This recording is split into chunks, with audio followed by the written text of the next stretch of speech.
আসসালামু আলাইকুম। আশা করি ভালো আছেন এবং সুস্থ আছেন। গত টিউটোরিয়ালে আমি ডিজাইন ট্যাব নিয়ে আলোচনা করেছিলাম। আজকে লেআউট ট্যাব নিয়ে আলোচনা করব। লেআউট ট্যাবের মধ্যে এখানে আছে, প্রথমে আছে আমাদের মার্জিন। মার্জিন মানে আমি এটা একটু বিস্তারিতভাবে বোঝাচ্ছি, আমাদের এটা অনেক প্রয়োজন হবে মার্জিনটা। সেটা হচ্ছে আমাদের চারপাশে দেখেন, আমি যখন এই লেখাটা লিখতেছি তখন সেটা এই লেখার বাইরে যাচ্ছে না, আবার এদিকেও এর বেশি যাচ্ছে না। আর উপরে এখান থেকে শুরু হয়েছে, আমি যদি এখানে উপরে নিতে চাই আর যাবে না। এটাই হচ্ছে যে আমাদের মূলত মার্জিন, অর্থাৎ আমাদের যে সোজা বাংলায় বলতে গেলে যে রুলার, আমরা কাগজের রুলার টানি, সেই রুলারটাই হচ্ছে এটা। অর্থাৎ রুলারের ভিতরেই আমাদের সব লেখা থাকবে। এটা হচ্ছে আমাদের রুলার, এর ভিতরেই আমার লেখা থাকবে, এর বাইরে কোনো লেখা যাবে না। আমি যদি ধরেন এখানে লিখতে থাকি, দেখেন এভাবে লিখতে যাচ্ছি,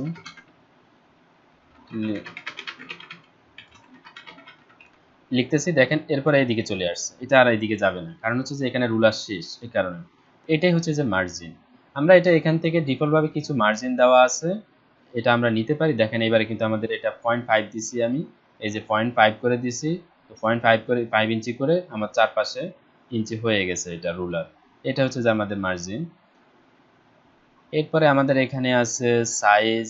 একইভাবে আমি এখানে যে পেজটা নিব, আমার এই পেজটা, আমরা তো জানি কাগজ বিভিন্ন ধরনের সাইজ আছে কাগজের। তো আমরা নর্মালি যে কাগজগুলো ইউজ করি সেটা হচ্ছে যে A4 সাইজ। A4 সাইজ, এই সাইজটা 8.27 ইন্টু 11.69, A4 সাইজের কাগজগুলো আমরা ইউজ করে থাকি। তো মাঝে মধ্যে আমরা লেটার পেপারও ইউজ করে থাকি, বাকিগুলো যেগুলো আছে এগুলো ইউজ করে থাকি। তো আমরা যেটা ইউজ করব সেটাই আমরা এখান থেকে সিলেক্ট করে দিতে পারি। এরপরে আছে কলাম। আমার এখানে কয়টা কলাম হবে, তো এখানে ফার্স্ট 1 আছে, দেন 2 আছে, 3 4, আমি যতগুলো দিতে চাই। তো আমি যদি এখানে 2 দিই, দেখতে পাচ্ছেন দুইটা কলাম হয়ে গেছে। আমি এখানে এটা লেখার পর আমার এই কলামটা, এখানে একটা কলাম আছে দেখেন, এই যে সেম ভাবে এখানে একটা গ্যাপ আছে। তো আমি কলামের এখানে ডিফল্ট ভাবে মোর কলামে ক্লিক করে আমি এখান থেকে কলামগুলা সিলেক্ট করে দিতে পারি। এটা আমাদের প্রয়োজনে মাঝে মধ্যে কিছু কোশ্চেন লিখতে গেলে আমরা হয়তো কলামের মধ্যে লিখি, অথবা কোনো লেখা যদি আমরা কলামের মধ্যে লিখি, সেটা আমরা এখানে ইউজ করতে পারি। আমি যতগুলো এখানে কলাম দিতে চাই, 2টা 3টা 4টা, দেখতে পাচ্ছেন এখানে। আর আমাদের এই কলামের গুলোর মধ্যে স্পেস কতটুকু হবে, মধ্যখানে এই যে মাঝখানে যে স্পেসটা, সেটা আমরা কতটুকু রাখতে চাই। আমি এটাকে বাড়ালে যে দেখতে পাচ্ছেন বাড়তেছে 8 ইঞ্চি। আর উইথ কতটুকু, উইথটা অটোমেটিক আসবে, কারণ আমার পেজটা দেওয়া আছে A4 সাইজের পেজ হলে A4 সাইজের আন্ডারে এটা হবে। দেন এখানে আমরা ওকে করে দিতে পারি, তাহলে 8টা হয়ে গেছে আমার এখানে, ঠিক আছে। তো আমি এটাকে আবার কন্ট্রোল জেড, জেড দিয়ে সব আগের মতো নিয়ে আসতেছি। কন্ট্রোল জেড দিলে আনডু হয়ে যায়, অথবা আমি এখানে ক্লিক করতে পারি, দেখেন আনডুতে চলে যাবে। এটা দিলে রিডু, দেখতে পাচ্ছেন আবার আগে। ওকে, দেন আমাদের এখানে বাকি এগুলো লাগবে না। এখানে আছে প্যারাগ্রাফ। আর এখানে আরেকটা জিনিস দেখায় যে এই যে কর্নারটা দেখতে পাচ্ছেন, এখানে ক্লিক করলে আমাদের পেজ সেটআপ নিয়ে সম্পূর্ণটা আসবে। তো এখানে কিছু ডিফল্ট ভাবে দেওয়া আছে, বাকি আমরা নরমালি এখান থেকে পেজ সেটআপটা করে থাকি। আমাদের এটা অনেক বেশি ইম্পর্টেন্ট। আমরা যখন কোনো লেখা লিখতে যাব তখন অবশ্যই আমাদেরকে আগে পেজ সেটআপটা করে নিতে হবে। আমি যে কারণে বানাচ্ছি সেটা আমি এখান থেকে সেটআপটা করে নিব।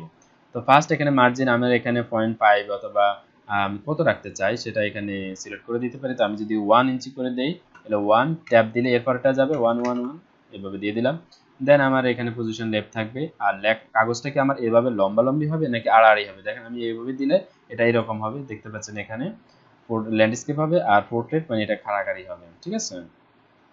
এখানে আমার এটা হোল ডকুমেন্ট হবে। ওকে, মাল্টিপল পেজেস নরমাল এখানে দিয়ে দিব, দেন আমি ওকে তে ক্লিক করব। তাহলে আমার এখানে পেজ সেটআপটা দেখতে পাচ্ছেন।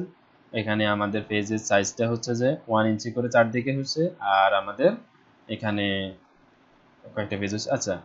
এরপর আমাদের এখানে আছে প্যারাগ্রাফ। প্যারাগ্রাফটা মানে হচ্ছে যে আমরা এটা ডিজাইনের ক্ষেত্রে, ডিজাইনের মধ্যে আমরা এই জিনিসটা দেখছিলাম। তো এখানে মূলত আমরা এই কাজটা করব। এই যে লেখাটার আমরা স্পেস, লেখার মধ্যে কতটুকু স্পেস রাখতে চাচ্ছি সেটা আমরা এখান থেকে দিব, ঠিক আছে। যেমন আমি যদি এখানে সবগুলো 0 0 করে দেই, ধরুন এখানে 0 আছে, তারপর আমি 0 0 করে দিয়েছি, 0 0 করে দিলাম। দেন দেখতে পাচ্ছেন এখানে আমাদের লেখাগুলো সব 0 হয়ে গেছে, স্পেসটা। এখন আমি যদি এটাকে বাড়াতে চাই, ধরেন বিফোর আফটার যে স্পেসটা, সেটা দেখতে পাচ্ছেন উপরের থেকে আমাদের স্পেসটা হচ্ছে। এরপর এই প্যারাগ্রাফটার পরে আমাদের স্পেস হবে, এই যে আমরা অনেক সময় দেখা গেছে প্যারাগ্রাফ একটা লিখছি বা একটা টপিক, দেন এর পরে আমি একটা গ্যাপ রাখতে চাচ্ছি। যেমন আমি যদি আপনাকে দেখাই, এখানে দেখতে পাচ্ছেন এখানে অনেকটুকু গ্যাপ হয়েছে, ঠিক আছে।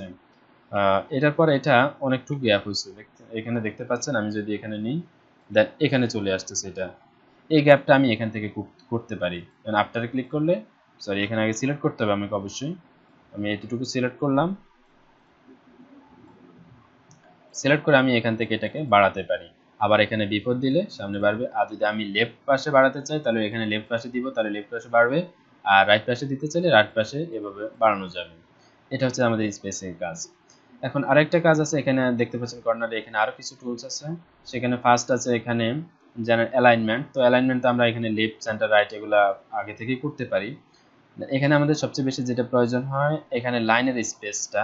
তো লাইনের স্পেসটা আমরা এখান থেকে দিতে পারি, মাল্টিপ্লাই করে দিতে পারি, এখানে আরো বাড়াতে পারি। এখানে প্রিভিউ করে দেখাচ্ছে, যেমন আমি যদি ওকে করে দিই তাহলে দেখতে পাচ্ছেন স্পেসটা এরকম হয়ে গেছে।